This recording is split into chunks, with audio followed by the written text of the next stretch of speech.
Hello guys, welcome to a tutorial on how to make a simple login GUI with a database in Java. This is how you start with making a new project and making a Java FX project.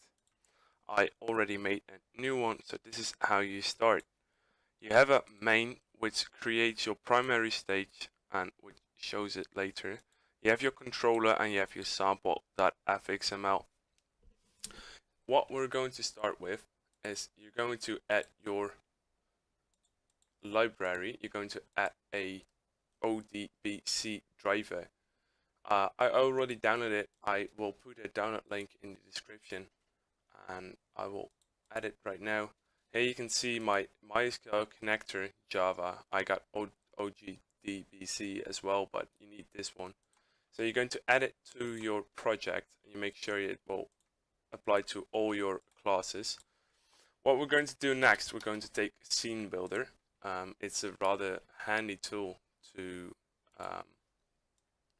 make a fxml file, and you don't need to code it yourself.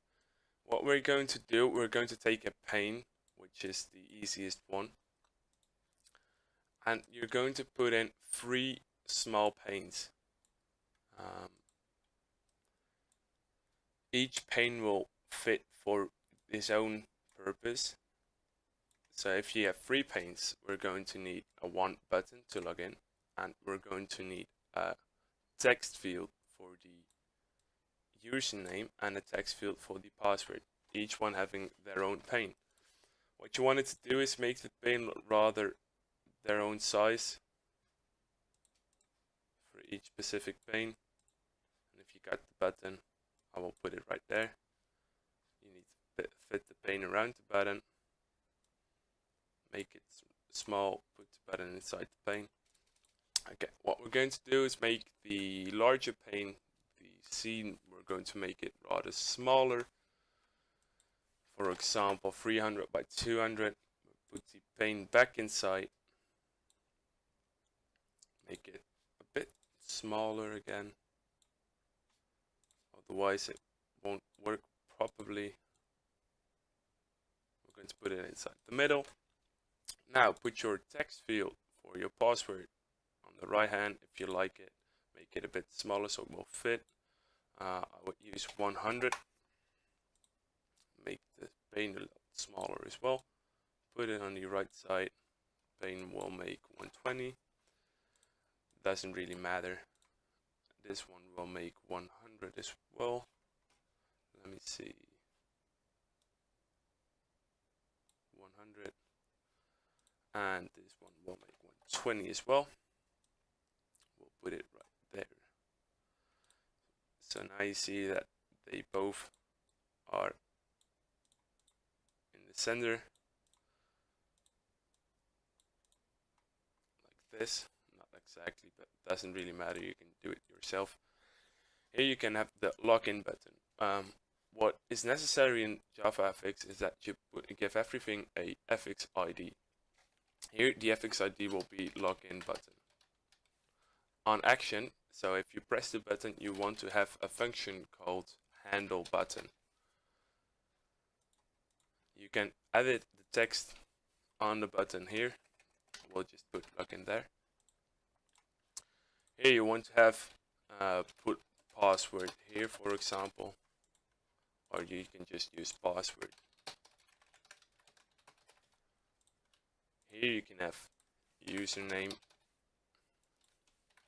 I don't know if I typed it correctly. Yeah, now I did. And those you need to give a FX ID as well. So this will be user field as it is a text field. This will be pass field as it is a text field as well. You don't have to do anything on action because we won't need that in this tutorial. So here you can have your simple login GUI. It is nothing special, just a small GUI. Well, we'll save it to our project. I got my project at desktop, login, source sample. Here you can have it. Yes, I want to replace it. So now we have our small sample fxml file here. What you want to do is give it a controller. our controller will be in sample because we got it in our sample package dot controller, which gives us this here. Now, if you want a connection with a database, we want to create a new class and we want to put it in the sample folder as well, sample package. You can call it whatever you like. I'll call it db connection, or I'll call it singleton, db singleton, as it only gives you one connection with the database. And I will have to take this. Okay, so now our class will give us only one connection with the database, so there won't be any problem with that. What we want to do is start with a connection and make it null. We want to have our constructor of our class, and oh, need to put the brackets here. And if connection is null, you can create a new connection, and otherwise you will give you won't do anything. So if connection is null, connection will be make connection, and that function we will generate later.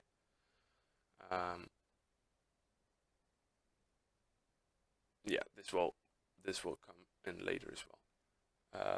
Oh, double equals, yeah, that will fix it. So here we can have our private connection function, make connection. What we do is give it a small local connection connect, and also make it null. Then we'll have to do the try and catch statement because we'll have some exceptions over here. Class.forName, and now you can select your driver for your database. I have a MySQL driver, so I use the jdbc.driver. Gives me a class not found exception, which means I have to add a catch statement, class not found exception, give it a name. I always use a small name for it, and if it gives a exception, I would like to print it. Now for the connection, I would like to get a driver manager and get the connection. And this is a rather long rule. You will find it in your database. I use MySQL localhost 3306. My database will be called testdb. I will put the MySQL info as well in the description. And here you have a small statement which enables SSL. Otherwise, it will give you a small error.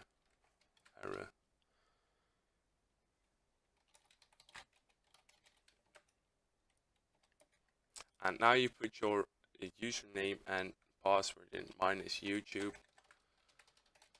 and my password is testdb. You can also let these username and password come from a file if you want to hide it for other people. And it gives me an exception right now. And what's the problem? Handled SQL exception. So we need to catch that one as well. I got a double space there, and I want to print that as well. So here we can have our small connection, and because it is a connection function, we need to return the connection. Connect was made here, so we can return connect if it isn't equal to 0. Yeah, that will probably won't do it, so we just return connect for now. Okay, so we have a small function which makes a connection, and we got a singleton which only returns one connection. If you already made one, it will return that one. So now we can get a public connection get connection, which already fills it in for me, and we return connection, and this has to be private as well, so otherwise people can steal it from outside. So this is our database class.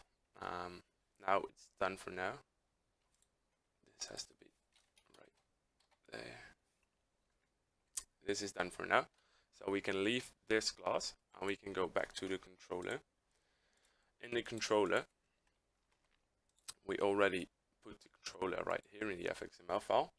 You want to have a connection as well, and just edit, import it. You want your fxml files, your text field,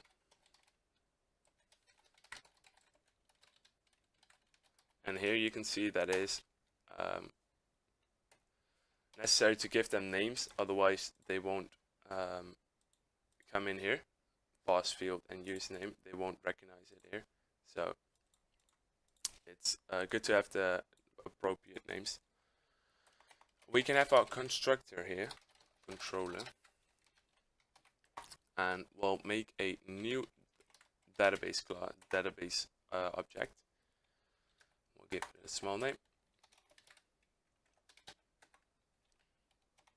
and we'll give the connection the database singleton.get connection.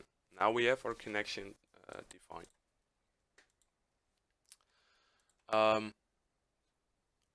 And with the creation of the class here, it also creates the connection right here. So you won't have to do anything about it there. So all we need right now is the login for the button. The method for the button. So if we go here and we create our public void handle button, as we called it earlier, you see that we'll get a bit orange, and we'll add in again a try and catch statement. And what you want to do here is create your statement for your MySQL. Here you can see it, SQL statement is connect.create statement, and we'll give an SQL exception, so we add that first.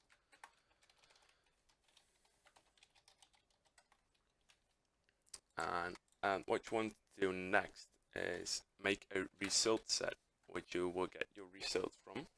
We call it errors, and it will get statement.execute query, and we'll just do select from users, as I called it, users, my database.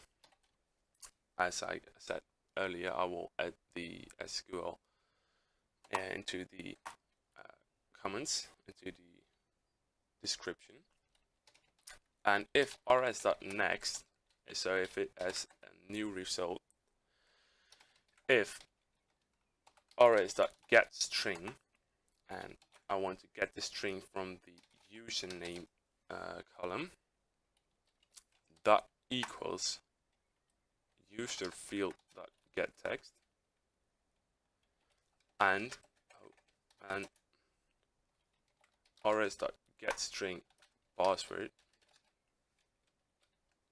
dot equals, and now you have to put your pass field dot get text.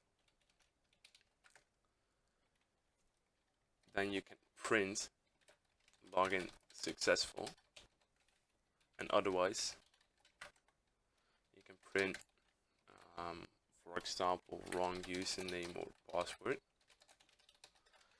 And here you have your small login GUI.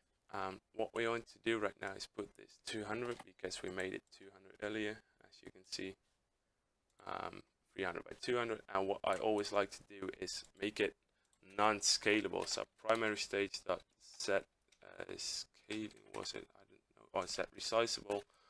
Make it false, so now it isn't resizable. And here we have our small login. I will show you run it. And here we have our small GUI, and I will show you my database. Here you have it. This is what I use for my text. So as you can see, my username is YouTube and my password is text. So if we go here and I'll type YouTube and I'll type test, it log in, and here you can see login successful. If I type, for example, DO, I don't know, wrong username or password, so you can see it works. So now you have your small login GUI in Java. I hope you learned something from it, and I will see you next time.